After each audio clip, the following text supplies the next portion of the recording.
What is up? Welcome back to the channel. I'm Jessica and you are in for an excellent tutorial. This is the math tutorial we're going to do today. From start to finish, the first thing you got to do, remove the label off your tumbler. I have the link in the description for the video that I did on how to do that. Once you've got that removed, you're going to wipe down the tumbler with alcohol or acetone. Now it is time to prime. As you can see here, I'm doing this outside because, ventilation is the best thing to do. Once you've primed your cup, then you can set it aside to dry. And once that's dry, you go on to the next step. But as far as priming, I prefer to do light coats, little light bursts at a time, because this avoids any dripping or spotting. It works for me every time. You also want to keep a pretty good distance away.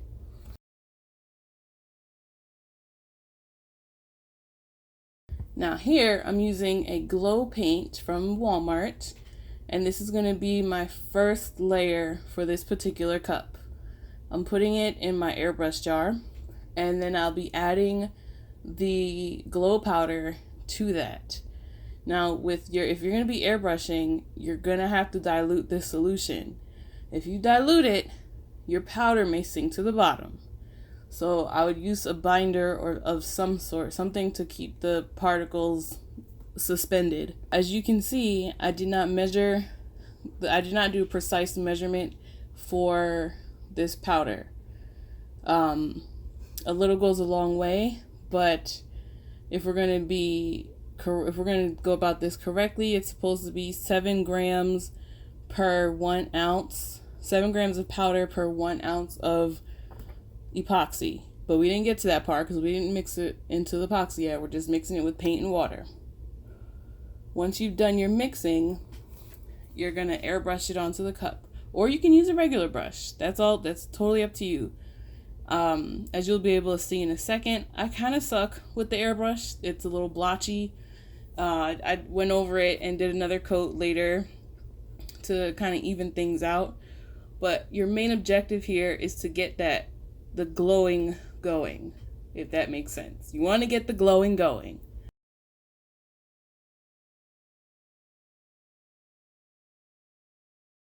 Once you have completed that process, you of course set it aside to dry.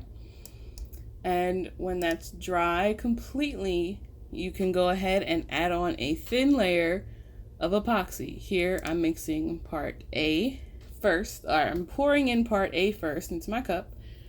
And the measurements, it's going to depend on what cup you're using, the type of epoxy you're using, whatever method you use for this, it's completely subjective. So I use part A, and I want to say I used about 15, maybe 10 milliliters here, because I wasn't sure how the coverage was going to be on this cup, and I'm using the epoxy method for glitter. And when you do it that way, you do not want a lot of epoxy. You just want enough to get the glitter to stick to the cup.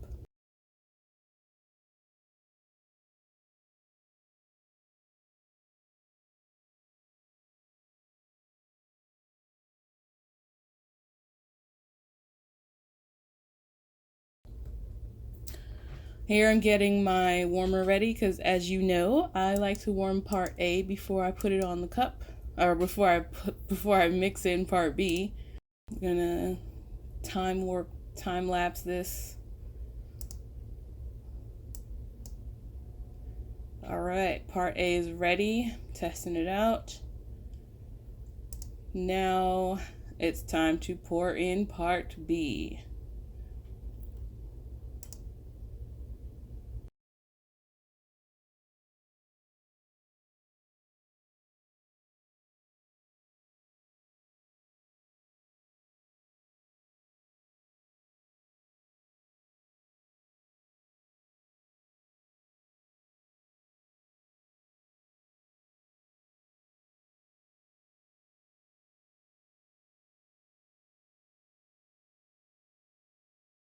Even in this layer, we're gonna mix in glow powder. Once again, we're just going to put in a little bit and mix it up. If we adding glow powder to the bottom layer, and then this layer of epoxy is going to really increase that glow. Make sure you mix it well and check to see if you have any little granules that are unmixed. You don't want clumps because that will show. Now when you mix glow powder, it's not good as a top coat because it is cloudy. So this layer you want to do whatever you're going to do with it.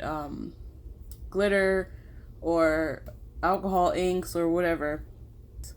I also just suggest having a black light to test the strength because you want to make sure you've got enough in there to glow to the amount that you want.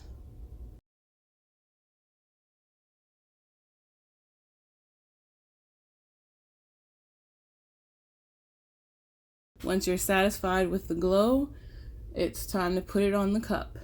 Make sure when you're applying your epoxy, you put on protective gloves because this stuff is not good for your skin. I'm using the finger method here. My epoxy actually started getting kind of hard, so it's going on a little thick and clumpy and extremely uneven. If this happens to you, just use your heat gun and it'll basically melt it back to a thin enough state where you can get an even, smooth layer.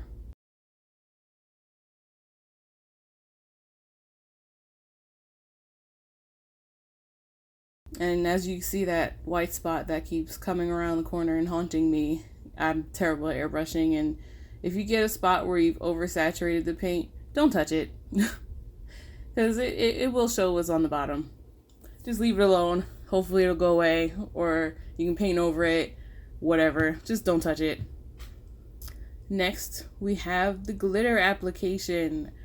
If you are in need of glitter shakers, go to your cabinet in the kitchen and see what you're about to be out of, and then wash out those seasoning jars and use those. That's what this is. I feel like sometimes we forget that some of the things that we could actually use are right here in our house already. So go check out what you have in your cabinet, and if you have something that's on its way out, put a dot on it on the bottom or take a note or something and be like, hey, I'm going to use this as a glitter shaker. It works fantastically. Now, as you can see the cup spinning, I realize how uneven my turner is. There's a lot of wobble that you can't see when it's not sped up a little bit.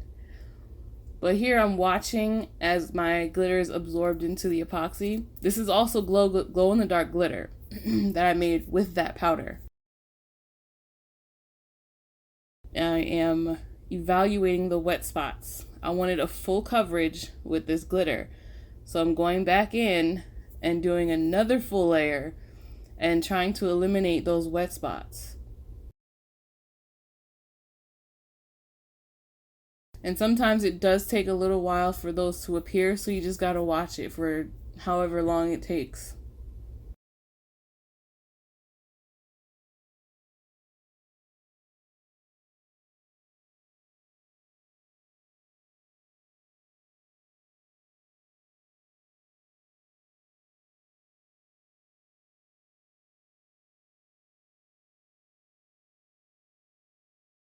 Next part, I'm just kind of dumping it on, making sure it's absolutely everywhere. And I use my phone, but you can use something to knock the excess glitter off. Just don't touch the cup because you know it's going to be wet and that's going to destroy your glitter layer and you're going to have to do it all over again. Or at least that part.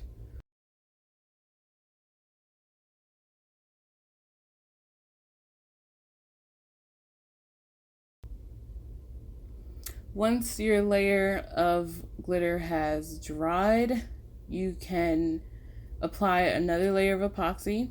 What I forgot to record was the extra layer of epoxy that I did on top of the glitter. This layer is just a protective layer to get everything smoothed out and uniform. If you do this layer, you're gonna probably want to sand it because it needs to be a thin layer because you're using a lot of epoxy and you don't want a 20-pound cup in the end. So I would definitely make sure you sand this. Sand it lightly. You just want to get any texture out, any bumps and edges and sharp things. You just want to get that out. I didn't even do a great job sanding here, but because this is a full vinyl cup, a lot of the design is gonna hide the imperfections. So this is one of the easier cups to make in that you don't have to stress so much about small imperfections. Once you're done sanding, you dust off the powder, all that crap that's left over, and I use denatured alcohol here and sprayed a rag and just wiped it down. Once you're done with that, it is time to prepare and cut your vinyl.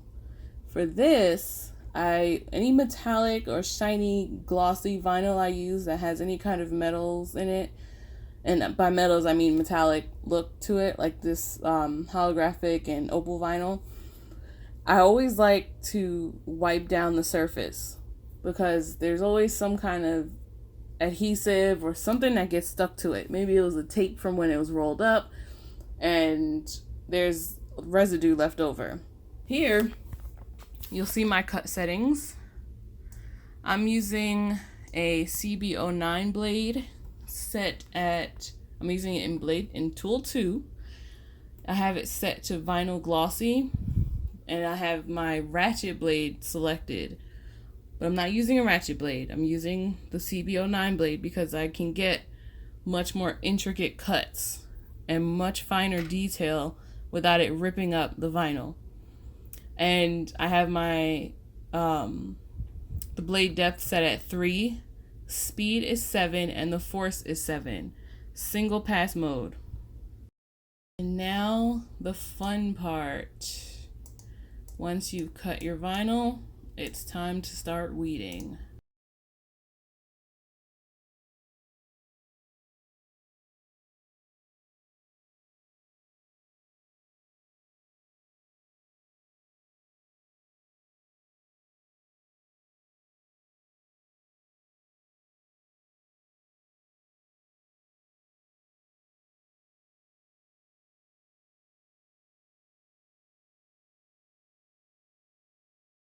I used the reverse weeding method. I have the carrier sheet on top of the design so that I don't get any stuck to my hands and ruin it. I'm using 2 pairs of tweezers and an X-Acto blade. This was definitely a lot of fun. We'll just put it that way.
Once you've done all of your weeding, it's time to apply your decals. Now remember, whenever you touch your cup, before you put the decal on, you want to make sure that you have wiped it with alcohol, because oils and any kind of grease will make your decal not stick, and then it becomes a pain in the butt to figure out why your stuff is lifting in the epoxy or peeling before it even gets to that point. Here I'm cutting out strips, this is my first time using this method, and I'm glad I discovered it now because it worked really, really well. Last time, in my previous damask cups, I did each design individually. So as you see, there's a column of 5 damask designs. I would have been putting each of those 5 down individually, hoping to line it up and get it to look right.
Now for these curves, in order to get around the curves, I had to cut the design and basically make things fit and pull things up, move them around, make them fit where I thought they would best fit. This is how I get around those curves for those who have asked. Your vinyl on the carrier sheet will not lay flat, but the vinyl itself will. You just have to work with it and be creative in how you apply it.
applied and you like everything, look over the design. You can see I messed up here and I did not space it right. So I have some bigger gaps in some areas. Well, this is where a few extra a few extra pieces of your pattern will come in handy, because you can pull from those and then fill in the gaps, which is what I was doing. I filled in the gaps where I felt like it could use a little something else, but I didn't have enough space for another strip of damask pattern.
Once you've completed the cup in its entirety, it is time to apply your next layer of epoxy.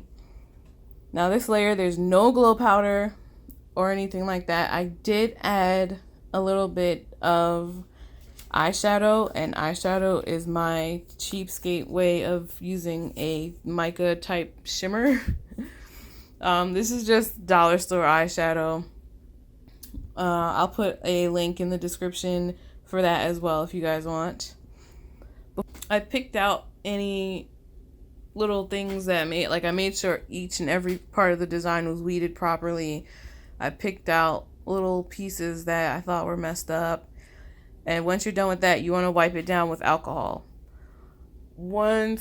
After you wipe that down with alcohol, you're going to make sure you didn't leave any crap behind, like little hairs or lift any of the vinyl pieces. So you want to inspect it again before your epoxy is actually applied.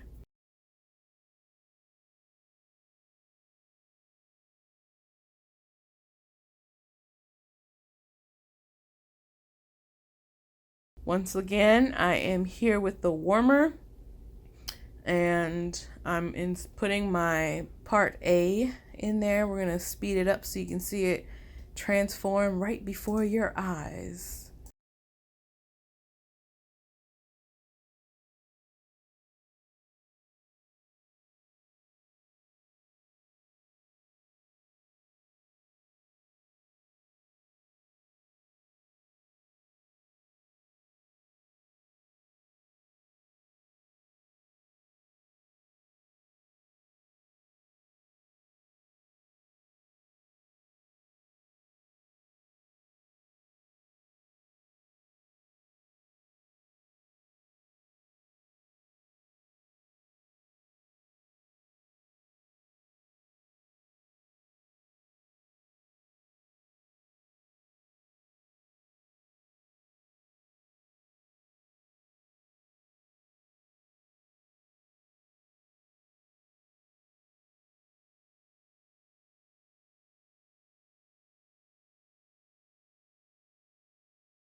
Once that's clear and looks ready, I'm going to apply part B to the cup. I'm going to put part B into the cup and mix.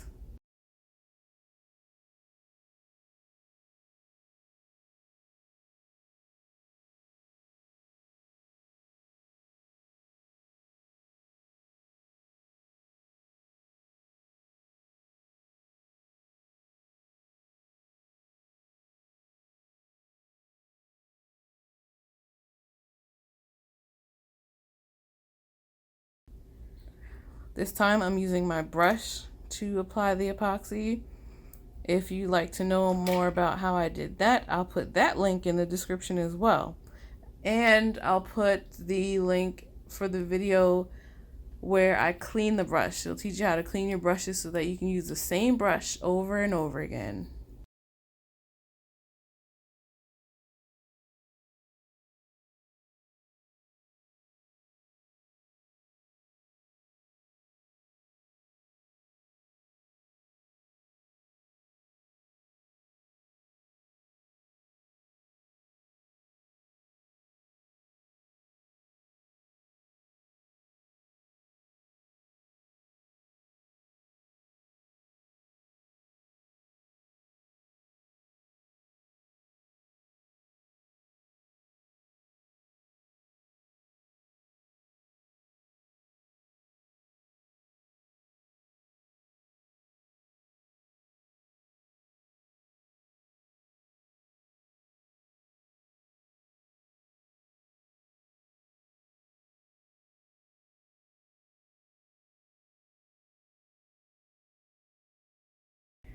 Once that has cured, or once you have a hardened epoxy layer, you want to cut off, you want to do the rim of your cup. This cup was pretty easy to do.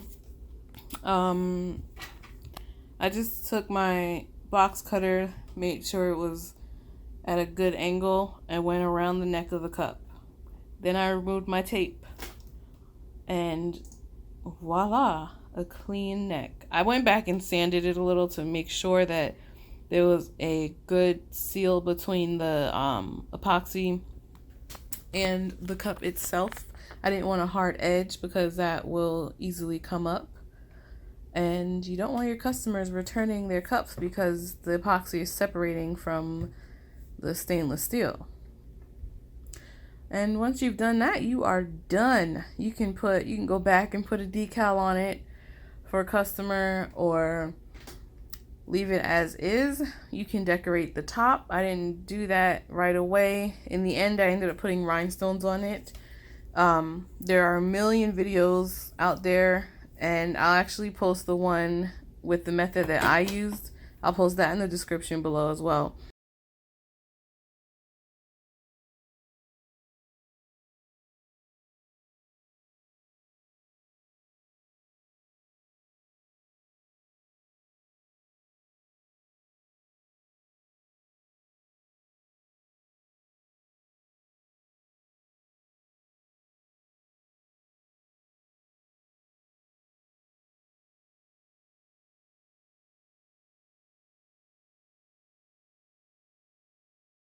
So let me know what you think. Make sure you check the description box below. There's lots of goodies down there. Check out our Facebook group too. Thanks for tuning in. Have a great day. If you like this video, give it a thumbs up and don't forget to click the bell button and subscribe.